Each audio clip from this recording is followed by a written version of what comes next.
but... Hey, welcome to a comic book look. It's Tom Devine. We got with me my boy... Sam. What's up, Sam? How Sam you doing Nichols. today, man? I'm doing good, man. Thank you much. Good. You know, we're going old school, Sam. We're switching it back and we're doing a video. This is no stream, so we're back on YouTube like a normal video. Thank you guys for checking us out. We think this week's got a cool reason that we're doing this. Of course, first shout out to our boys. We're missing Mark and Jon. You guys were shedding a tear and hoping for your quick return. But some exciting stuff's happened the last couple weeks, Sam. Absolutely. Fantastic stuff's been happening. I know it. And you know what? There was a really cool, party all around a book that you were a part of, and I didn't see you there. Yes, I was alas too busy. I already had too many, my schedule was so screwed up already that I'm like, I don't think I can physically do another one. Totally. But I hoped everybody had a fantastic time, and I live vicariously through you all. That's right. Well, we did it. And what we're talking about is what's kind of cool. In the last few weeks, Jon has launched his comic that he has basically executive produced, plus wrote, plus did the letters, plus put it all together. Which, Sam, what was your contribution to this? Well, first off, it was a true crazy honor that I even got to get an option into doing this. I just rose my hand and they're like, you want to join? And so I actually got to write a story in it. Like a long time dream of mine was to be able to write a comic book, and I got to write a 7-page story in this, and there's more to come, but this was my first one. This will always be my baby, and it's just such a great honor to be able to do it. Can't wait to tell you a little bit more about it. And on top of that, Tom isn't just blowing smoke up my butt. I'm gonna blow smoke up his now, and he's made Spork number 6. That's right. He has made not just 1, not just 2, not just 3, not even just 4. We even surpassed number 5, and we are at number 6. Number 6. Yeah, which is exciting for me. This is definitely the most nitty gritty. I'm giving it away. It's free. You can go to Rainbow Comics and get one for free. It's also around town at the different places that I put in it. You can find different copies. So really excited, of course, to put out Spork 6. It's my art zine more than a comic book, and I have, each issue has been slightly different. Mm-hmm. But this issue had a fun theme, and it's actually gotten some good traction with the different things that I talked about, focusing in on me and Sam's home turf of Sioux Falls. So yeah, well, cool. That's what we're going to talk about today. We're going to talk about Dottie's. We're going to talk Dottie's number 1, Dottie's Diner number 1. We're going to talk about the real best of Sioux Falls, which is Spork 6, and that's what we're going to be covering today. So, Sam, without further ado, I know that you actually, obviously you wrote a story for this, but I want to know, this is a comic book medium. Mm-hmm. This is an artistic medium. What was it like to see your words come to life with art? Almost undescribable a little bit. Like it's very crazy to have people who are much more talented than you bring things that you just put, oh, that'd be kind of cool. Boom, it's there now. I had a wonderful team with me, and we were actually quite international. We had one of my artists was from Brazil, and one of them was from Lagos, I believe that's how you pronounce that. And they just blew it out of the water. I wrote a little story about the Roman gods hanging out in a bar, and they made it feel like so much more. They made characters that are so beyond what we are as humans, and put them in shoes that where I could see them. Oh, I could probably just talk to him right here, which is crazy because it's gods. Totally. And it was really crazy to me just to go oh my god, that's beautiful. And they're like, do you have any critiques? I'm like, no, I don't. I really don't, I swear. And they're like, well, it would be helpful if you had critiques. I'm like, I love it. Just maybe that color needs to be more blue. Sure. And it's so surreal. Yeah, it is crazy. So I'll pull it out. Let's look at a little bit of your art. Mm-hmm. So yours was this one, which it's very. Is it this first one right here? Yep. Yeah, you got the very first story, right? Yep. I think that first page is so de facto on it right there. So basically, it opens up, and you realize that this is going to be an anthology, and then we get the first part, which is kind of written by Jon, and it bookends. So we have the kind of the opening and the ending, and it tells the concept of what Dottie's Diner is, which is a intergalactic diner somewhere along the lines of, the Hitchhiker's Guide to the Galaxy type of place. And this is people are coming and going, all sorts of, maybe from different dimensions, different galaxies, different whatever, and we are hearing different stories about travelers that have traveled through Dottie's Diner. And so, Sam, you wrote yours, like you said, with gods. Did you have any direction for that, or what made you choose these such powerful characters for your story? Well, I basically got like a 2-sentence like pitch of what it was going on here. It's like, all right, so it's deities looking down and like observing humanity, and I'm like, okay, and I took that, and apparently I took that in a very different direction than most people did. If you go ahead and read it, because I focused more on the gods watching it themselves, and going like, they have problems just like we do. And they have like putting emotion into it, like how like Stanley used to do a lot of times. Thor was like, well, I am Thor, but like I really do love Jane. Yeah, and I basically took that idea and I was like, what would be a problem for gods? Would they be scared of how fast we are progressing as humans? Because it is crazy how fast we are moving, and go like, oh yeah, we're genetically creating organs now. We can launch off into space. We're just going to the moon, make moon bases now. And, Totally. And it's just like, if I was like a god, I'm used to being like worshipped as this deity, would it be a little freaky? I think you portrayed it so well as this teetering on science and technology being our own godlike structures in our current lives, right? So as these gods look at what they can do and what their abilities are as gods, they look at what we've developed to shorthand what a god was able to do and how we are able to control these god things. I thought it was really smart. It was really cool and really fun. And after I was done with it, I was like, "Damn, dude, Sam can write." So it was really exciting to read. It was really exciting to read for sure. Oh, I appreciate that. It was so much fun to write too. Yeah. I just, all the little things, like, it's like, what else could I like? What's other a huge thing I could like? Could I put like a giant rocket ship here? Yeah, it's like, see if the guys can fit that in. Oh my God, they fit it in. It's amazing. I love it, dude. So cool. For yours, I did want to say, was it the artist's decision? You can see you have white bumpers for the bookends, and then even as we get into other stories, we have white gutters.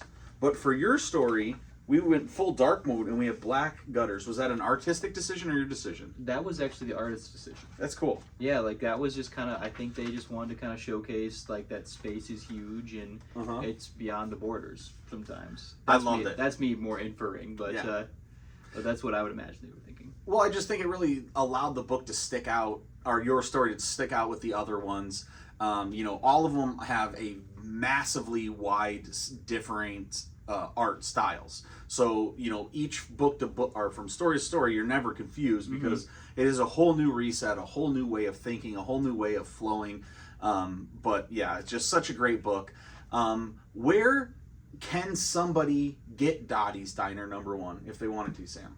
Well, luckily for everybody, on SuperCon coming up literally in 2 days, and like you can come pick it up at our booth, which I will be there, Jon will be there, Tom will be floating around, probably doing a bunch of things, but he'll be there too. That's right. I'll be at the show. I'll be rocking that video game room like I always am. But yeah, you guys, SuperCon obviously has been a big part of a comic book look for a long time. We always do a show out there. Me and Jon have volunteered for a really long time. Sam is at the table with Bamboo Panel Studios. So it will be a really fun time. If you are able to catch us before this weekend, man, please come join us at SuperCon. That's where you can actually get your hands on Dottie's #1. And then from there, I'm sure you just follow Bamboo Panel Studios on Instagram and the different social medias, and then you'll be able to find out where, if you're not able to attend SuperCon, where you can get your own copy. We will have a website up soon. Perfect. So even better, they will actually have their own website. Yep. Which I kind of designed. That was a new one for me. I took it. They were like, "Hey, we need design help." Like, well, I've did it in college 7 years ago. I could try it now. Hell yeah, man. I think it turned out pretty well, actually. Awesome, man. Well, we'll all be looking forward to that. So yeah, really exciting. Exciting to see you and Jon come together. Big congrats to our boy Ronnie J for being able to put this thing together, gather all these artists from around the entire world. Jon is the ultimate networker, and so I have been doing the show with Jon for 13 years. I've seen him ebb and flow out of all of these different groups and connections to build this core group of these people that he knows now that he's able to call upon and create an entire book. And he's already has the next one planned, and continuing to think through Bamboo Panel Studios. They have Cosmotrope #2 will be coming out, and we did the pamphlet for SuperCon too. Did all the pamphlet for SuperCon, so if you come to SuperCon, you'll see it all. Just everybody will be able to get it. So yeah, it's really exciting stuff. And like Jon will never say it, but I'll say it for him. He was quietly probably one of the coolest dudes out there, and it's very crazy to be able to kind of I could call him and we wouldn't know immediately what to do, but he give him a day or two, he'll figure it out. Yeah. And that is so crazy. It's a wonderful talent, and you know what? I'm happy to be in his corner. Exactly. Jon's the homie, and it's so cool to see what he can do. I've seen him do so much. So putting out his own comic, that's pretty amazing. Calling upon his friends, keeping it in the comic book look house. Love to see it. Love to see it. So, Dottie's super exciting. Oh, and a bunch of different oh, that's the ash can. That's the one right there. Yeah, there's also another one the one that I read, which isn't here. That's the one that has the sweet cover for the Cosmic Cop. Specialized cover that you can get through them. So yeah, bunch of cool covers. Of course, that's the Jon Runyan way. We all know, and I love to give him tons of shit when the new X-Men comes out, how he is picking up every single cover, and I'm making fun of him for it. Well, he puts out his own comic, and what do? I, of course, grab every single cover because I can't wait to support my boy. How could you not? That's right. That's right. All right. So now we talked about Dottie's Diner #1. Make sure you pick it up at SuperCon. Let's talk a little bit about the real best of Sioux Falls. The real best, absolutely. Now you are to be interviewed, sir. Yes, exactly. I'll be interviewed, but guess what, guys? You know what? It's my show, and we'll just keep on having a nice conversation. Absolutely. But yeah, as you guys know, a lot of you already know, I put out these sporks, right? There's probably other ones around here. Here's one right here. This was Spork #2. They're fun books that are just done with that I print myself. I draw it, I print it, I staple it, I cut it, and then I sell them for very small amounts of money, just trying to get my art out there, and it's just fun hobby for me to do. And so this was the last one, and I wanted to know, how could I have a little bit more impact? So I was like, okay, there's this thing in Sioux Falls called the Local Best, and what they do is they give stickers to different businesses, and they can be like, vote for me, Local Best. And what really happens is it's just a way for them to get leads, to make calls and try to sell them advertising later, and it's a whole ploy that I think is a bunch of fucking bullshit. I learned that the hard way. I'm like, oh, what is this? I'll actually look at there really isn't a whole lot going on here. Oh yeah, I mean, if you get their book, the Local Best, it's just all ads. It's front to cover ads, and then lists of businesses, not even with logos or anything else. It's literally a real half-assed effort. So it's like the new Yellow Pages almost. You're exactly right. It is like the Yellow Pages, where you could have just had your little ad for your little lawyer place or whatever. And they don't actually tell anybody who the Local Best is, because they'll have 6 Local Best for Chinese food, and the Local Best will be like Hy-Vee, our grocery store. Ridiculous. And it's like, okay, you guys, this is wrong. So I aim to fix that with this zine, and what I'm trying to do is I'm trying to go undercover, Sam. I want to have these people who I want to have this just floating around. That's why it's free, and it says free take one on it. I want to have this floating around Sioux Falls so that when somebody does see it, they go, "Oh, local best." You know, and I'm picturing like some 55-year-old lady who, you know, goes to church every Sunday, reads the Argus Leader newspaper, you know, lives that old school Sioux Falls, South Dakota life. Watches Jag on the regular. Exactly. Every CBS show. She's seen every CBS show all the way through. And you know what? That person's awesome. That's a cool ass person who probably has an awesome life. And you know, it might be unrelatable to what me and Sam live, She but probably makes the best meatloaf. Exactly. Yes. And, you know, so that is a person that I think can have fun by accidentally picking this up. And then once they crack into it, they realize that this isn't what local best is. This is some weird hand-drawn black and white art piece and get confused by it. And that's why I think that's a cool concept and what I was going for. Besides the concept being very interesting and actually kind of threw me through a loop for a minute, I was like, did you just hand me a local best? First time I saw it is that it's actually quite informative on some really cool spots in Sioux Falls. That's from a person who has been in Sioux Falls, been living in Sioux Falls, and knows the hot spots of what is cool in town. And it doesn't just hit like stuff that maybe just hits like our form of interest. It goes, hey, are you a skater? Go to the skate park. Hey, are you looking for some like fun like late night munchies or something like that? Go here. And speaking of, that was Giliberto's. They got best late night food, and I want to let you guys know I spelled it wrong. I did see that. I put 2 L's in there because that's how I thought it was spelled, and then everybody and their mother, since I have released this, has let me know that it's not spelled right. So I'm going to try to figure out a way to show you guys how we can maybe white out that other L together and fix it as a group. Gilberto's. And everybody always says, instead of saying Gilberto's, everybody always says Gillyberto's anyway. So it is kind of like that has become the whitewashed Sioux Falls. Is that not how it's pronounced? I always thought it was called Gillyberto's. Well, I mean, we don't know. I mean, I don't know. I can't say for sure because I 1 L to me makes it feel like it is Gilberto's, but all L's are not pronounced in Spanish, so it's got to be Guillaberto's, and. Yeah, okay, all right. So we don't even know, right? Okay, so the fact of the matter is I spelled it wrong, Sam, and I'm sorry. Yeah, no, we're gonna get that page on blast here, actually. All right, where is it?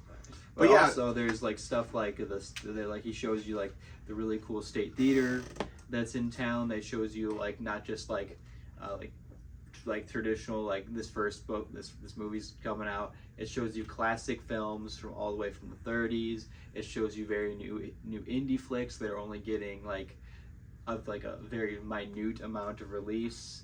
That's the whole reason I got to see movies that like I would have never seen otherwise. Totally. So the State Theater is really cool. It has one of my personal favorite things that he adds in here is that he threw the downtown public library in there. I go to all the libraries. I'm a big library head. Shout out Sarge America. Our old comic book look guy. He actually, Mike, I saw him at a library within the last year, but I'm a big fan of all the libraries. So I go to all the libraries, even like to go to like Harrisburg and see what other libraries are around the area. But there's nothing like that downtown branch, man. There's nothing like that. Oh, it's so branch. cool. Yeah.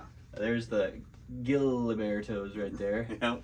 I will share one funny story about the library just to showcase like why it's awesome. Oh yeah. I'm a fan of those like goofy adventure novels by Edgar Rice Burroughs. Mm-hmm. I like Tarzan a lot. I like John Carter, and I remember I was just checking out some books, and the guy asked me, "Hey, what do you like to read there?" And I said, "Oh, these things." And then he got so excited that he went on a 35-minute conversation with me, and the funny part about it is I think his other employees are like, "Hey man, you gotta get back to work." That's what we're doing here. But like that's how you know these people are passionate about what they're doing, and it's cool that you put it in here, because I think libraries need more people in them, because they're actually a really cool like source of like entertainment and education.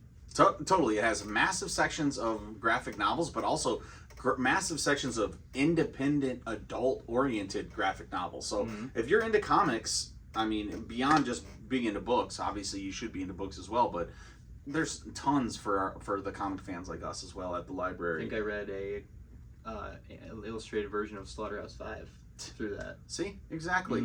And a lot of times what I'll do is I won't even rent a comic because I know that I have so much that I need to read at home still. But I'll bring my kids, they'll go look around, try things out, maybe play on the computer, and I'll just burn through a full graphic novel and put it right back on the shelf. You know, It's like, I've got it, and I don't have to worry about, like, more clutter. Yeah, exactly.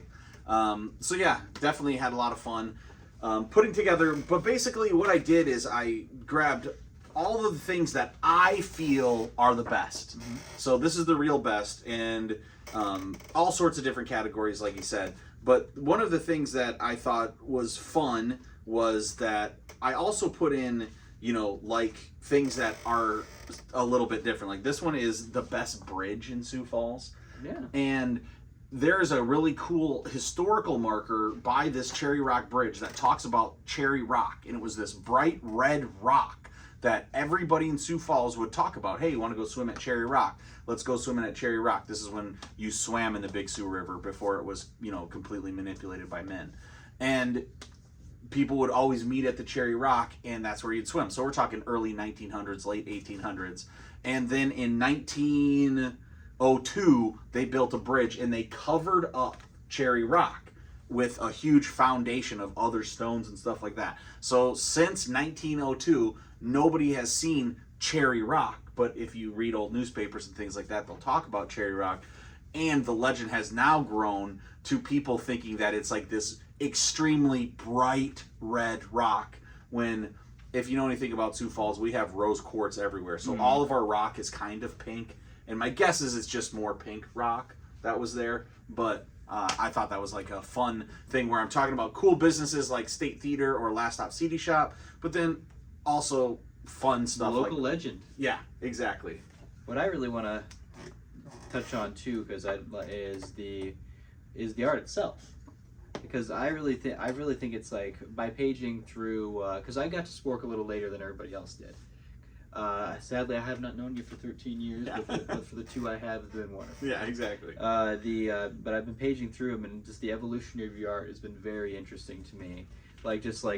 I can't imagine this thing right on the tail right there it was not an easy thing to do. Trying to map all that out, make sure the collage looks nice and clean, trying to like map it in there. Can you tell me how you went about doing stuff like that? Yeah, sure. Well, I've been doodling forever, and yeah, you would think that I figured that out, but no. Literally, I just started doodling at the bottom of the page, and then it like worked its way up, and then this is what I came up with. And yeah, and so that for that page, no, there wasn't a lot of thought. It was just that's how you even know that someone's been doing it for a while. Yeah, then exactly. Me, I'm like, all right, so I gotta plan this out for where it's going in. I think what you can find from this version of Spork is it's pretty gritty. There's nothing that's really planned out. It's a lot of words. I wrote a lot of stuff, so I didn't draw as much as I wrote. It's more like laying out different fonts in different sections with one thing that I drew. So it was definitely easier than all my other zines because I was able to finish it. I only worked on this in July and August. Every other one I've ever done has taken 5 to 6 months. So being able to finish it in 2 months was really fun. Another thing is I volunteer for SuperCon, and normally what I draw on are like pages like this. Like this is a page for Spork 5, the cover from Spork 5. These are different pages from previous Sporks. But with this one, I don't have any of them here. I should go grab one. But I drew on pages that were huge. They're like this big. So I drew them really, really big, and it was easier to draw faster. And then the reason I started drawing on these pages because SuperCon is this con that, you know, we talked about coming up this week, and I volunteer for it, and we had all of these leftover posters from previous years. And so it's like, I'm always trying to figure out what paper I'm going to draw on, what am I going to use, do I like these pens, do I like these inks, how am I going to lay it out? And for this one, I just said fuck it, and I just used Sharpies, and I drew on the back of posters. and so I didn't have to really buy any supplies at all. I had hundreds of posters that I could just draw on the back of, and if I fucked it up, I just threw it away, and I was able to bang it all out. So every single one of these pages was actually drawn on a poster that other Sioux Falls legend Mark Wagner drew. So every single one of these pages was drawn on the back of a Mark Wagner poster, which is kind of funny too, I think. Yeah, I just think your style is just so interesting because, like, to me, it's like everything's got to be plotted out. It's got to be specific. It's got to be real looking. You're just like, like art can be as loose as you want it to be, or as like specific as you want it to be. Because I would say that this ice cream cone is very particular, and like very specific. Like you got to put this here, and then that gives you all the texture of it. But then you go to another page where it's just a bit more loose. It's just like more the way the letters are like warped and stuff like that. I bet you were like, I don't want to say for you, but like I would say just like, let's put it there, and like what if this did a little tilde at the end here? And totally, and I'm a psychedelic guy. I mean, I love the Grateful Dead. I love psychedelics. I love psychedelic culture and psychedelic music, and so yeah, you can see that influence. That's why there's no straight lines. I don't, there's zero straight. I didn't. Not a ruler was used in the making of this book. Everything is a little bit off, and I prefer it that way. I think it's cool. It definitely makes it look amateur, and I'm an amateur, so I produce amateur work that I feel is elevated because of the volume of pages all coming together. So I think for Spork 7, you should do not like the subtitle, not a ruler used. Yeah, exactly. There we go. The next one, I don't know if it's the next one, but I got this concept where I'm going to draw all weed pictures, and then I'm going to have it on rolling paper. That's amazing. And then you have to smoke. That is amazing. My zine. And wouldn't that be amazing? Wouldn't that be a great idea? I love that. So, I got a bunch of good concepts noodling around up here. I just gotta. I would love for the fact that somebody was to roll it up, use it, and then have a wonderful idea that they draw from your even better. Art. Exactly. The art begets more art. Totally, and I like that. I'm really gritty. When I send these around to people, I don't put them in a bag. I don't put them on a board. I send them like this. I put a little piece of tape here, here, and here. I just put a sticker directly on the front with their address, and then I throw it in the mail. And I have always tried to keep it this nitty, gritty, fun little hobby that I can manage my entire self, but can be really fun and exciting when you get to launch a book. And so if you are looking forward to getting your own zine, you can go to my Instagram, and there's a link where you can get them. If you need me to ship them to you, I will charge $1. You can just Venmo me $1, and then I can which is a steal, by the way, everybody. Ship you one. But if you're in Sioux Falls, or if you're around the area or coming around Sioux Falls, stop by Rainbow Comics. They still got like 40 issues. I drops them off at Full Circle, drops them off at 81, drops them off at Last Stop CD Shop, drops them off at Total Drag. So, Zambros, all of those places have issues. They're probably giving them away, so, act quickly. But yeah, really exciting to get another Spork out there. And so, Spork 6, I hope you guys check it out. Yeah, it's really cool that you have the 6 now. Love that. Exactly. I already got it going for number 7. So heck yeah. So yeah, we got Spork 6 out for everybody out there. You know where to go get it, and once you get it, you can go check it out, all the places in it. And we also got Dottie's number 1. I'm a little bit biased, but I think this is amazing personally, and you need to grab it. And if you want to keep tabs on Bamboo Panel Studios, you can reach us on Instagram and our soon-to-be website. Awesome, man. Well, thank you guys for tuning in to our old school YouTube video from A Comic Book Look with Sam, with me, and I really appreciate you guys tuning in. So, as John always says, keep it comics.